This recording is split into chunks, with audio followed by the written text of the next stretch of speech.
शुभ सकाळ मंडळी. तर आम्हाला जायचं होतं आज डोली गावात आई जरीमरीच्या दर्शनाला.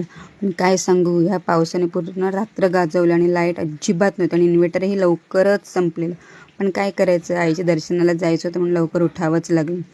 उठली, आधी पहिलं सगळं आवरून घेतलं, हातात घेतलं झाडू, पूर्ण घर स्वच्छ झाडलं आणि बाकीची होती नव्हती तेवढी कामं आटपून घेतली आणि नंतर गेले आंघोळीला. आंघोळ वगैरे केल्यानंतर बघा फॅशनचे केस बांधायला लागले, पण केस काही नीट येतच नव्हते कारण केसाला पूर्ण ऑइलिंग होतं. मनात केलं जाऊ दे, साधेच केस बांधते. मग झाली रेडी आणि बाहेर निघणार तोवर या पावसाने लावली हजेरी.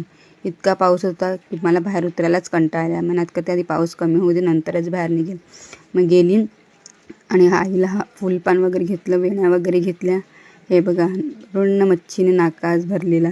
किती मोठमोठे सुरमई, दाताळ, पॉपलेट्स, मुशी, करदी, बोंबील. नवरात्रीमुळे मच्छी एकदम स्वस्त होती. असं वाटत होतं नवरात्री नसतं आत्ता मच्छी विकत घेतली असती. फायनली आम्ही पोचलो वैतरणा स्टेशनला. ह्या बघा कसे हलत डुलत येतात. आम्ही पोचलो. तितक्यात आम्ही मॅजिकला वाट बघत होती, पण मॅजिक एकही नव्हती कारण तितक्यातच शाळा सुटलेल्या. आम्ही बघत होते कोण लिफ्ट देते का, पण कोणच दिसत नव्हतं. फायनली आम्ही फोन केला आमच्या दादांना फोन केला. मग ते आम्हाला घ्यायला आले. मग त्यांच्या गाडीवर बसले आणि निघाले डोलीव गावात पोचलो. आई होती घरात आणि आईच्या घरात पोचल्यानंतर आम्ही थाळ्या वगैरे भरल्या आणि निघालो आईच्या मंदिराकडे. हे बघा जरीमरी आईचं सुंदर असं मंदिर आहे. तुम्ही पण नक्की विजिट द्या नवरात्रीत. आईची पूजा वगैरे केली, ओटी वगैरे भरली, नमस्कार वगैरे केला आणि झाल्यानंतर मग आम्ही परत निघालो मामीच्या माहेरी. हे बघा नणंद भावजाईची कशी जोडी चालली.